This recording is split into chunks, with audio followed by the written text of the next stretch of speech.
World cup से पहले Pakistan team fitness मसाइल का शिकार हो गई है। जी हाँ, पाकिस्तान के 3 मेजर प्लेयर्स जो हैं वो इस वक्त अनफिट हो गए, क्योंकि पाकिस्तान ने तो 29 रुकनी स्क्वाड अनाउंस किया था काकूल अकेडमी में, जहां पर ट्रेनिंग कैंप प्रॉपर किया गया और under the supervision of Pakistan army. उम्मीद ये की जा रही थी कि पाकिस्तान आर्मी से ट्रेनिंग करने के बाद हमारे प्लेयर चीतों की तरह भागते हुए नजर आएंगे, कैच पकड़ते नजर आएंगे, बॉल करते नजर आएंगे, स्पीड बढ़ जाएगी, छिक्के लगाने शुरू हो जाएंगे, क्योंकि फिटनेस बड़ी इंप्रूव हो जाएगी। लेकिन भाई साहब, यहाँ पर हालात तो कुछ मुख्तलिफ होते जा रहे हैं और कुछ मसाइल इस तरह के हैं जो हमारे मेन 3 प्लेयर्स हैं, यानी मोहम्मद रिजवान, आजम खान और इरफान खान नियाजी, तीनों अनफिट हो गए हैं। अब मजे की बात यह है कि Mohammad Rizwan one of the fittest player of Pakistan cricket team right now. जी हाँ, वो जो लंबे अरसे तक अभी अनफिट नहीं हुए और सबसे ज्यादा फिटेस्ट प्लेयर थे, वो अनफिट हो गए हैं इस कैंप के बाद।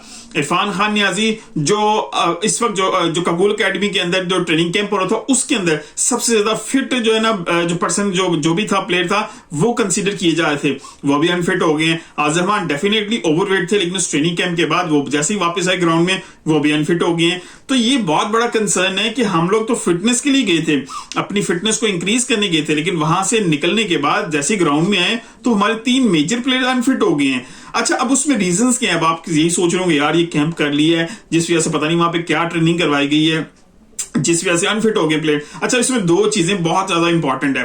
पहली बात तो ये कि एक चीज ध्यान में रखिएगा, जब कोई आप स्पोर्ट खेलते हैं, कोई भी हो, आप क्रिकेट खेल रहे हैं, हॉकी खेल रहे हैं, फुटबॉल खेल रहे हैं, टेनिस खेल रहे हैं, बैडमिंटन, जो भी आप स्पोर्ट खेलते हैं, उसकी स्पेशल जो मसल्स की एक ट्रेनिंग होती है। ये लाजमी नहीं कि आप क्रिकेट खेल रहे हैं तो आपकी जो मसल्स की रिक्वायरमेंट है वो सॉकर के अंदर या फुटबॉल के अंदर वही होगी, नहीं। हर फील्ड में जो आपकी मसल मेमोरी होती है, जो मसल्स की आपको रिक्वायरमेंट होती है ट्रेनिंग की, वो डिफरेंट होते हैं। और पाकिस्तान आर्मी ऑब्वियसली एक प्रॉपर जो ट्रेनिंग करवाएगी, लेकिन it's not about that training कि जो क्रिकेट के लिए रिक्वायर्ड है। वो एक फिटनेस के लिए, स्टेमिना के लिए जरूर कंसीडर की जा सकती है, लेकिन जो मसल्स रिक्वायर्ड होते हैं क्रिकेट के लिए, वो उसकी ट्रेनिंग नहीं थी। इसको ज़हन में रखिएगा। लेकिन वो आपको एडिशनल एक जरूर हेल्प करती है आपके स्टेमिना को इंप्रूव करने के लिए, आपकी फिटनेस को इंप्रूव करने के लिए। लेकिन वहां पर इनके वो मसल्स भी काम कर रहे थे जो क्रिकेट में ये जो मसल्स यूज नहीं करते। जी हाँ, क्रिकेट खेलते हुए जो मसल्स यूज नहीं होते, वो ट्रेनिंग के अंदर, आर्मी की किसी फिटनेस ट्रेनिंग के अंदर या वहां पर जो हो रही है, वो मसल्स भी यूज हो रहे थे। अच्छा, ये तो बात हो गई, ये अच्छी बात है, ये बुरी बात नहीं है। इससे आपके बाकी मसल्स भी स्ट्रांग होते हैं और आपको हेल्प जरूर मिलती है आपकी फिटनेस को इंक्रीज करने के लिए। क्योंकि आपने में देखे कि इसी तरह के फिटनेस कैंप जब मिसबाह हक की कप्तानी में जब पाकिस्तान टीम गई थी इंग्लैंड इस ट्रेनिंग के बाद, तो वहां पर जाकर उनकी जो परफॉर्मेंस थी वो बहुत जबरदस्त थी और वो नजर आ रही थी कि ऑन फील्ड जो प्लेयर्स हैं वो बहुत जबरदस्त एनर्जेटिक नजर आ रहे थे। खैर, इसमें और पाकिस्तान कैंप के अंदर वापस आने के बाद जो इंजरी के मसाइल हैं, उसमें दूसरी जो रीजन बताने जा रहा हूं, दैट इज वेरी इंपॉर्टेंट। उसकी वजह यह है कि पिछले कुछ अरसे के अंदर पाकिस्तान की टीम जो है वो किसी भी ट्रेनिंग कैंप का हिस्सा नहीं थी फिटनेस के हवाले से। जो योजो टेस्ट है वो काफी अरसे से नहीं हुआ था, क्योंकि जब से बाबर आजम कप्तान बने थे उसके बाद से फिटनेस टेस्ट के जितने भी रिक्वायरमेंट्स थी वो कोई किसी प्लेयर के लिए जो है ना किसी पर भी एप्लीकेबल नहीं थी। कोई भी योजो टेस्ट नहीं लिया जा रहा था। नॉर्मली वो हर दूसरे तीसरे वीक में जरूर लिया जाता ताकि प्लेयर्स जो है ना अपनी फिटनेस के मोराल को, अपने फिटनेस के लेवल को इंक्रीज रखें, मेंटेन रखें। लेकिन जैसे ही इसको बिल्कुल खत्म किया गया तो प्लेयर्स की जो फिटनेस थी वो उस तरह आपको मार्क नहीं थी और फिर उनके जो मसल्स थे वो ऑब्वियसली वो भी उस तरह काम नहीं कर रहे थे। अब इन्होंने जाकर वहां पर एक जबरदस्त ट्रेनिंग कैंप किया।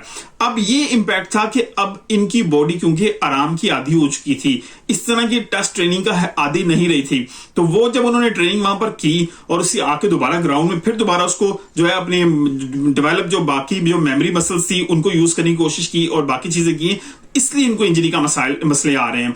यही सिर्फ रीजन है। अगर ये पास में अपनी जो है ट्रेनिंग्स कर रहे होते, फिजिकल ट्रेनिंग्स कर रहे होते, योजो टेस्टिंग की हो रहे होते, तो डेफिनेटली जो ट्रेनिंग वहां पर करवाई गई है जो है काकूल अकेडमी के अंदर, वो इनको हेल्प आउट जरूर करती, इनके स्टेमिना को इंक्रीज करती, इनके बाकी मसल्स को भी मजबूत करती। लेकिन क्योंकि पिछले बैकअप के अंदर जो पिछला जो टर्न्योर गुजरा है उसमें जबकि पाकिस्तानी प्लेयर इसमें किसी भी एक्टिविटी में ऐसे इन्वॉल्व नहीं थे, अचानक इन्होंने वहां पर जाके की और वो भी रमजान में रोजों की हालत में चीजें की। तो जब उस माहौल से निकल के वापस आए, वहां पर बहुत अच्छा टेम्परेचर था, तो यहां पर आके जब थोड़े से गर्म टेम्परेचर के अंदर आके दोबारा फिजिकल एक्टिविटी स्टार्ट की इन्होंने क्रिकेट की, तो इनके मसल्स जो हैं या बाकी चीजें जो हैं वो इनको प्रॉब्लम करना शुरू हो गई हैं। तो अब सोचना यह है कि पाकिस्तान टीम अपने आप को कैसे आगे ग्रो करेगी, वो क्या वर्ल्ड कप भी सर पे मौजूद है, ऐसा ना हो कि हमारे बाकी कोई मेन प्लेयर्स हैं वो इंजरी का शिकार हो जाएं।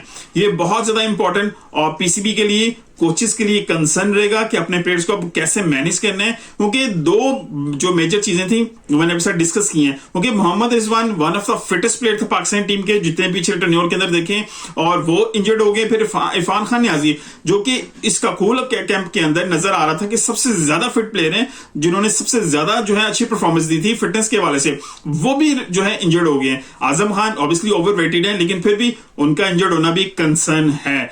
तो मेरा ख्याल है पाकिस्तान को बहुत ज्यादा एहतियात से पीसीबी को लेकर चलना पड़ेगा इन प्लेयर्स को, ताकि जो वर्ल्ड कप के अंदर पाकिस्तान इंजरी का मसाइल का शिकार ना हो, क्योंकि अभी हारिस रऊफ भी इंजर्ड है, अभी दोबारा कुछ वार्म अप करते हुए नजर आ रहे हैं कदाफी स्टेडियम के अंदर, लेकिन स्टिल ही नीड्स टाइम, बाकी प्लेयर्स को भी प्रॉपर टाइम मिले।